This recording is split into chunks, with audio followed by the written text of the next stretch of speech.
What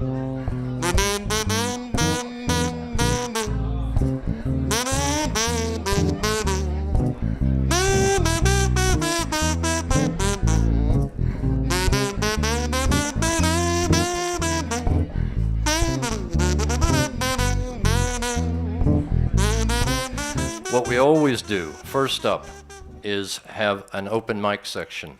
Anybody can come in and declaim whatever they like. Alicia Karipis. I started writing mostly when I was 13. I wrote poetry to help me get through the day-to-day situations that I was going through and the isolation that I felt at times when people disappointed me. When I just had strong feelings about anything, I'd write it out, and it really helped me, just that release. I think it's important for everyone just to keep a journal and write out how they're feeling from time to time. Write letters to people. It can help you to get the message across. Sometimes when you're trying to explain something to someone and they just don't get it. But if you write it out, I think it helps a lot. Soot-covered sky, and beneath it a little girl wanders. She plays with the ash heaped in mounds, scoops it up in her hands and lets it sprinkle out between her fingers. The darkness clothes her like a dress, and she dances with the cold night air. Slowly she drifts into song. How strange that she should not be alarmed at the desolation that surrounds her. A burial ground, a mass of burnt embers, where smoke seeps from the pores of the soil. And yet she treads so lightly, as if it were a sacred place, a holy ground.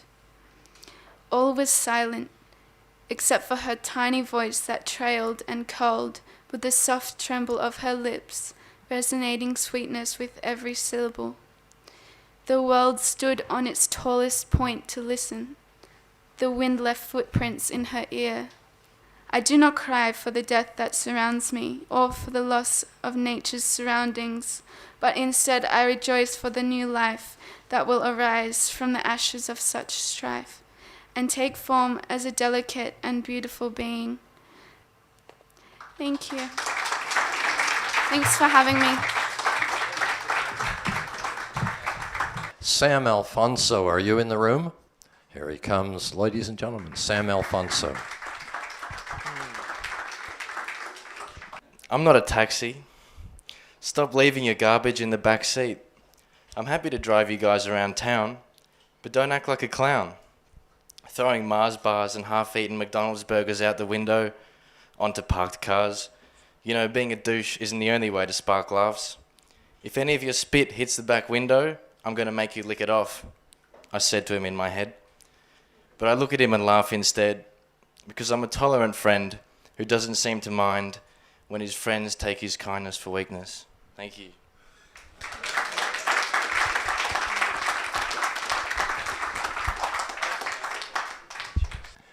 This is a fella that, I tell you every month, but it just astounds me. He comes down from the Blue Mountains in order to do these 5 minutes, and then he disappears and gets on the train and goes home. Here is one of the Blue Mountains' most prolific poets and a popular regular here, Peter Hines. I began to write poetry seriously, and it's really hard. I was on a bus when I was 20 and I realised I'd been thinking like a writer since I was a little kid. I first wrote a story when I was 8. I first wrote an actual, genuine, no-shit poem at the age of 21. Robert Graves was the first. He did some essays called The Common Pursuit. Graves, rightly or wrongly, had extremely strong opinions, which I responded to. There's a thing that is actually poetry that's really hard to describe, that has to do with music, and it has to do with the way that you compose it. You compose it with a different part of your mind than you... When you write prose, you plan what you want to say and then you say it the best way you can. There's a different way to write where it kind of comes to you, is a way of describing it. It starts in the land that time forgot, a river flowing through a swamp, lost in evaporation fog, deep in the heart of memory loss. A broken branch, a twig snapped off, sap oozing out like martyr's blood, trunk twisted in a silent scream, roots sunk in dreams, a gallows tree. This is the place where hell begins. This is the entrance to the pit. A gallows landscape in the dusk, a maniac behind a mask, forever working against time in a primitive, mad science lab with a monster of cadaver parts laid out in pieces on a slab and a line of villagers with torches coming up the hill. It's always happening all at once. Thunder above, lightning within, horror behind a doctor's eyes, lost in a fantasy of facts, jumbled together, reconfigured jigsaw pieces in the flicker flesh of darkness, animated by a flash.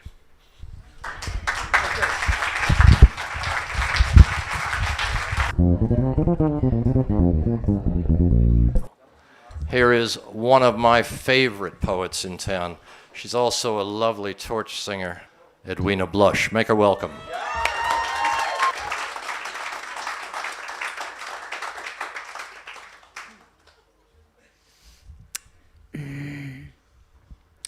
Don't want to be your girlfriend.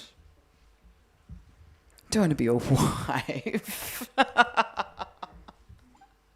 Too many obligations cluttering up my life.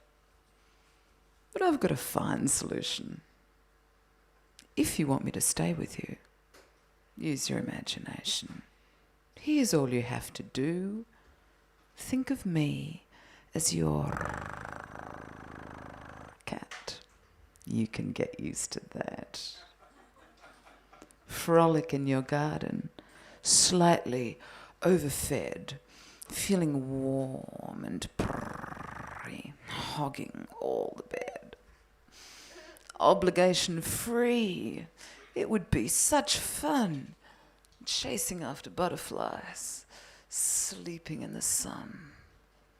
You would find me gorgeous, even when I was a pest, tearing up the furniture, scratching all your guests. I could flirt with anyone without the risk of danger, play and tease with all your friends or some attractive stranger.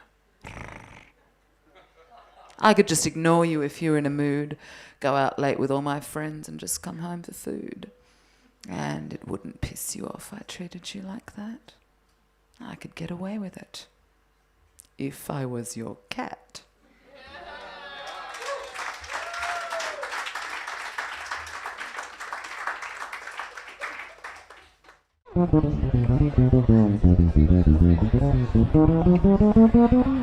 Okay, so this is a poem I wrote 4 years ago in Cape Town, and contrary to popular belief, it's about chewing gum.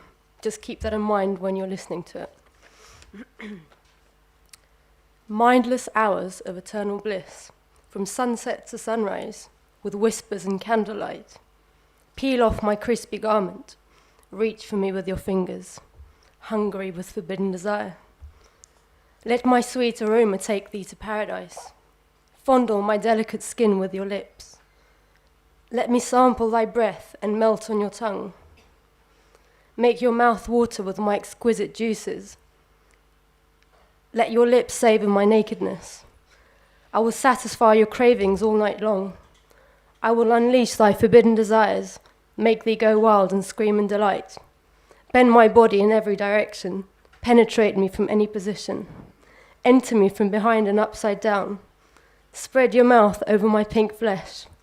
No obstacles or inhibitions, just for one night. Tease me, please me, squeeze me, bite me, grind your teeth against me. Wear me out completely until my juices run out. Then exchange me for another, I will not mind.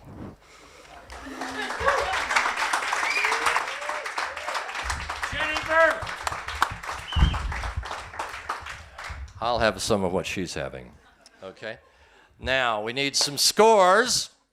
Where we got over in the back here. Fiona, what do you reckon? 7.25. Nice start. Edwina, 9.1. Miles, 7.39. 7.75. We got a nice tight bomb pattern here. What do we think? 7.11. How about that? That Jenny Berman. Okay. And now we'll go into the random part of this draw, and I'll pull out a random name from the hat. Ladies and gentlemen, it's been a while since this man's been on our stage, and I want you to welcome Christian Brimo.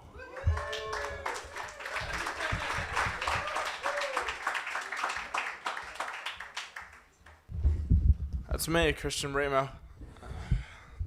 As usual, this is all improvised, so you gotta excuse me. Yeah, so it's been 6 months, and I got a million stuff I could write about. I could write about the taste of your fishnets, red lips, and coming home on a red dust morning with your blood still in my mouth and drawing on your wrists. And I could write about a million fleeting kisses in a million little nightclubs, or about standing on a farm in Cootamundra and declaiming poetry to the skies as a herd of sheep walk behind me and I raise a staff to the heavens. But no, I've been talking since I've touched down in Sydney, and I'm sick of spending my words everywhere, trying to hustle for one little advantage or for one last night or to stay up for one more hour. No, I want to win so I can send you a text and say, hey, look, I won. So I've got an excuse to talk to you some more, so maybe you can come over tomorrow and just kind of cuddle up for a while, because I'm sick of spinning out like some broken old beat, sick of beating my feet on the uncaring street, sick of saying, look, I've been running for a while. These feet are tired and my voice is sore. My lips are chapped. My eyes are red, so come on. I've got some wine chilling in the fridge. I got some new records and some place to sit, so come on, just come over, because I'm sick of fishnets on the floor, broken skin on your wrists, blood on my mouth, and a smoky taste on my lip. Just come home. One more night, babe. If not, I'll meet you at the townie at 6. Still got a lot of energy left. Thanks, everybody.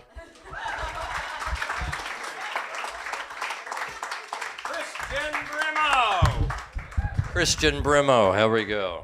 What do we got? 6.75, 9.3, Edwina, you are an easy marker. 7.9 over here, Miles, 8.4, not bad, and 8.50. Okay, we have a very special treat here for you this evening. I want to introduce you again, because she was here once before and knocked my socks off. Thea Miller. When I was at school, I had very humble origins. I wore a tunic for the school photo one day, but it didn't belong to that particular school, but I had a tunic and I stood out in the photo because it wasn't that school tunic. And that embarrassed me, and I just found out I could make words rhyme. And I was a sook, and people used to be mean to me and everything because I was a battler. And so I used to try to think of something funny that rhymed, and I'd get on side with the naughty people. Betty Grable was the famous film star, and Clark Gable was another one. And I first wrote, there was some sugar on the table. Who should walk in but Betty Grable? She said she was unable to meet Gable in the stable. And when visitors came to the house, all the children and kids had to be seen and not heard, and we'd have to go out the back and play. And they got iced Vovos and nor honey jumbles, and we got arrowed out the back. And I used to want to have the flash stuff. So I'd think, oh, I have to write a poem about these people. Quickly, I'd run in and start doing my number, and they couldn't hunt me, and they'd have to give me a honey jumble or something for my number. So maybe I was a show-off all my life. Oh, okay. To show how much he loves her and to prove that he's her man, soon as he comes home at night, grabs an ice cold can, switches on the TV, stays glued beside the set, says, before you put the garbage out, I'll have me dinner, pet. To prove his love, he also comes home when he may choose, and sometimes, for bonus, the missus he'll abuse. The kids and mum on payday are treated to a chook. That's if he wins the raffle at 20 cents a book. On Saturday, he gets spruced up, clean singlet, shorts and thongs, off to the tab and then the pub to sing his bawdy songs. Some Sundays he'll feel generous, heads or tails a coin he'll flip, and out and mum grab the kids, we'll go and case the tip. With such a fine companion, why should she feel regret? Reflecting's in the past's in vain, it's better to forget. Thank you.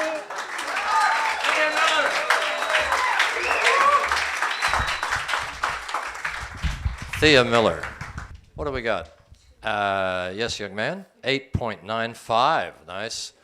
Edwina goes 9.4. We're pushing the top envelope. 7 with no decimal places. Yes, all right.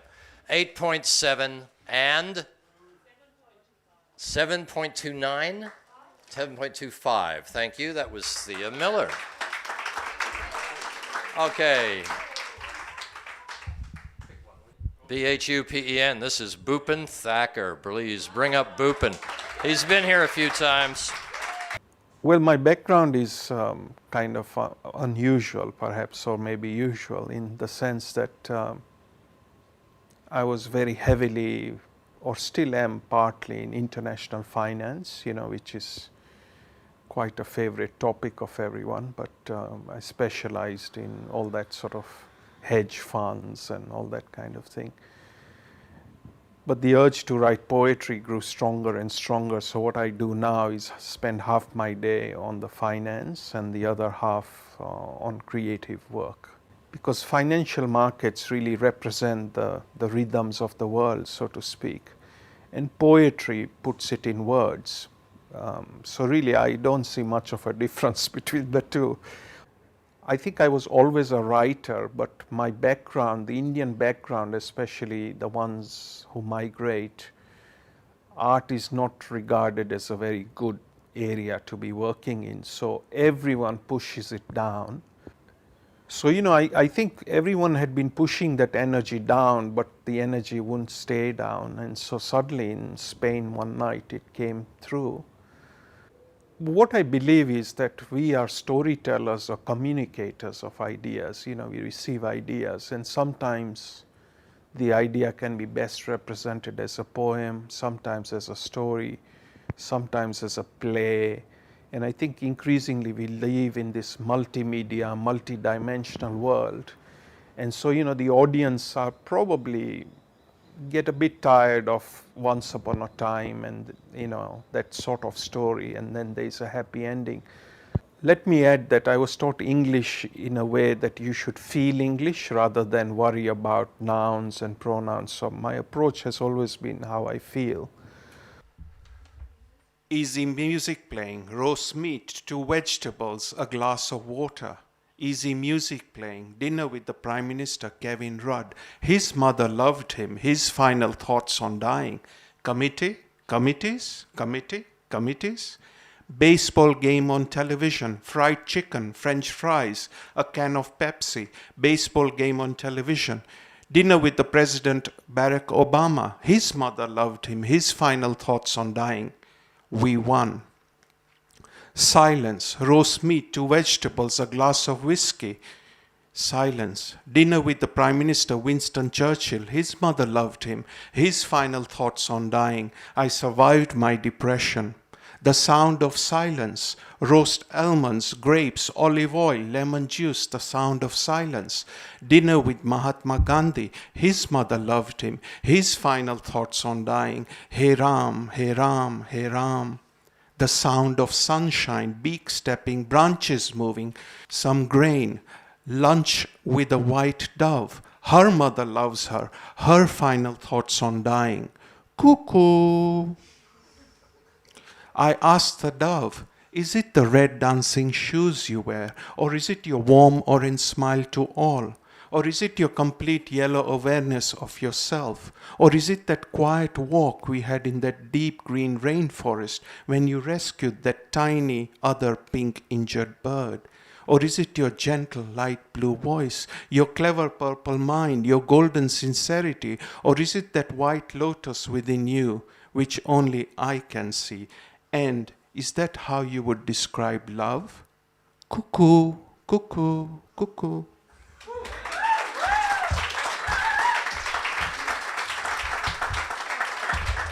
Bhupen Thacker. Hey, thanks, Bhupen. Okay, what do we got? 8.14. This is a nice tight bomb pattern. 9.5, 8.12. Thank you for the 2 decimal places. 9.62 and 8.25. Wow. Okay, that was Bhupen. Okay, our last contestant in the slam tonight, John Lemon.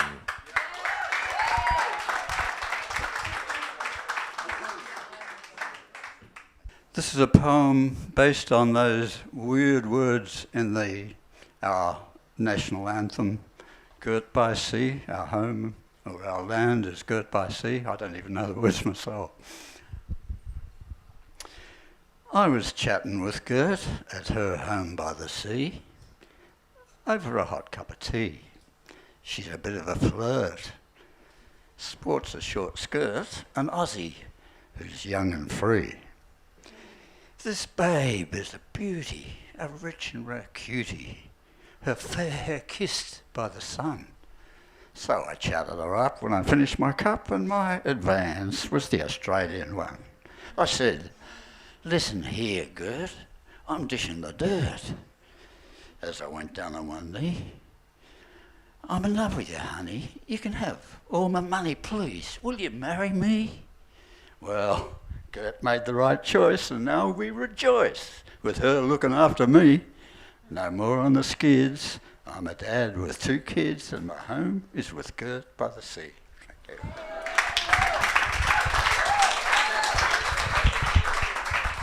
John Lemon. Thank you, John. What are we looking for here? What do we got? Anybody ready? Oh, we're considering 8.96, 9.2, 7.65, 8.8, and you have to read it out. I can't read it. 7.85. Thank you. Thank you very much. That will complete our contesting of the slam this evening. Could I have the bottle of wine? Thank you very much. The envelope, please. Here we are. The second prize winner this evening is John Lemon. Here you go, John. Poets Corner. Cheers. Thanks very much, John. Our winner tonight, Bhupen.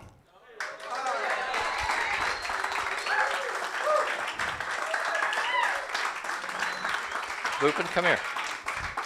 Have the money. Have a shake. Thank you. Thank you, Bhupen. What's the lady's name there? Which lady? The light blue. With the light blue? Just there? That's Thea Miller. Yeah, I'd like to give this prize to you. Why is that? Because her spirit is absolutely the winning thing, you know? That's the winner. Well done, Bhupen. Well done. This is community, folks. This is the WordinHand community at the Friend in Hand. From all of us here at the Friend in Hand, from Dean and myself, good night.